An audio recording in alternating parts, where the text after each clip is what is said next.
প্রতি কটা বাবা মা আমাকে প্রশ্ন করে যে ডাক্তার এমন একটা ভিটামিন দিন যাতে আমার বাচ্চার খিদে ঘুম দুটোই বেড়ে যায়। খিদে ঘুমের কোনো ভিটামিন আছে কিনা জানি না, কিন্তু আমার কাছে 3টে উপায় আছে যেটা 3 মাস ফলো করলে আপনি 100% রেজাল্ট পাবেন। পুরোটা জানতে শেষ পর্যন্ত দেখুন। নমস্কার, আমি ডক্টর অর্পণ শাহ। আমি একজন কনসালটেন্ট পিডিয়াট্রিশিয়ান অ্যান্ড নিউরোলজিস্ট।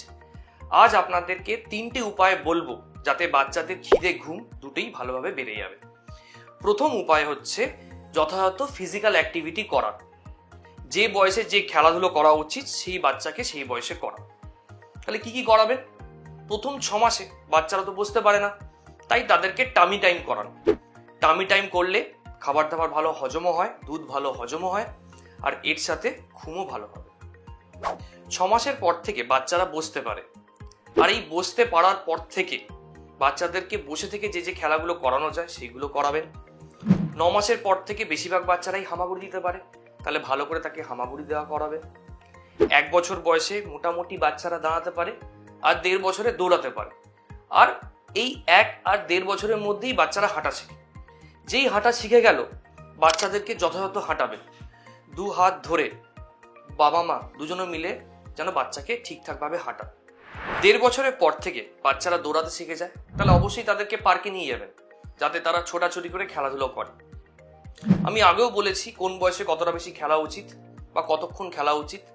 3 থেকে 6 বছর বয়সে বাচ্চাদের মিনিমাম 3 ঘন্টা খেলা উচিত, আর 6 বছরের পর থেকে বাচ্চারা যেন 1 ঘন্টা মিনিমাম খেলে। সেটা আপনার সুইমিং হোক, জগিং হোক, যে কোনো ধরনের অ্যাক্টিভিটি প্লে হয়। খেলাধুলো করলে বাচ্চাদের খিদে বাড়বে, বাচ্চাদের খিদের চাহিদা আসবে, আর সে ঠিক খাবে। খেলাধুলো করলে তাদের শরীরে যথেষ্ট এনার্জি লস হবে, আর তারা সঠিক সময় কিন্তু ঘুমিয়ে পড়বে। 2 নম্বর হচ্ছে বাচ্চাদের যথাযথ ঠিকঠাকভাবে খাওয়াতে হবে। প্রথমেই বলি, জাঙ্ক ফুড থেকে বাচ্চাদের একদম দূরে রাখবে। জাঙ্ক ফুডের মধ্যে প্রচন্ড সুগার, প্রচন্ড নুন আর প্রচন্ড পরিমাণে ক্যালোরিজ থাকে। ওইগুলো খেলে বাচ্চারা কিন্তু বাড়ির খাবার দাবার খাবে না। আর বাড়ির খাবার দাবার বা হেলদি খাবার দাবার যদি না খায়, তাহলে শরীরে যথাযথ ভিটামিনস, মিনারেলস এগুলো কিন্তু পাবে না, আর এর জন্য কিন্তু স্লিপ হ্যাম্পার হবে।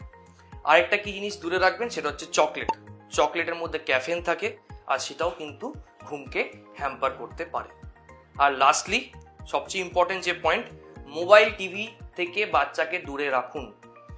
মোবাইল টিভি দেখালে বাচ্চারা এমনি অলস হয়ে পড়ে, বাচ্চারা বসে থাকে, বাচ্চারা অ্যাক্টিভিটি করে না। আর মোবাইল টিভির মধ্যে যে রেগুলো আসে সেইগুলো কিন্তু আমাদের স্লিপ হরমোনকে কিন্তু ডিস্টার্ব করে, যেটাকে আমরা মেলাটোনিন বলে থাকি। আর মোবাইল টিভি বেশি দেখালে আমাদের শরীরে যে স্লিপ হরমোন আছে সেটা কিন্তু ডিস্টার্ব হয়। তো এই 3টে প্রিকশন মেনে চললে আপনার বাচ্চার কিন্তু খিদে ঘুম যথেষ্ট ভালো হবে। আশা করি অযথা ভিটামিনের দিকে এগোবেন না, ন্যাচারাল ওয়েতে কিওর করার চেষ্টা করুন। সব বাচ্চারাই ঠিকঠাকভাবে ঘুমোবে, আর সব বাচ্চারাই ঠিকঠাকভাবে খাওয়াবে। আশা করি এই ভিডিওটা আপনাদের হেল্পফুল লাগলো। এরকম হেল্পফুল টিপসের জন্য আমার সঙ্গে থাকুন, আরও অনেক কিছু বলবো। নমস্কার।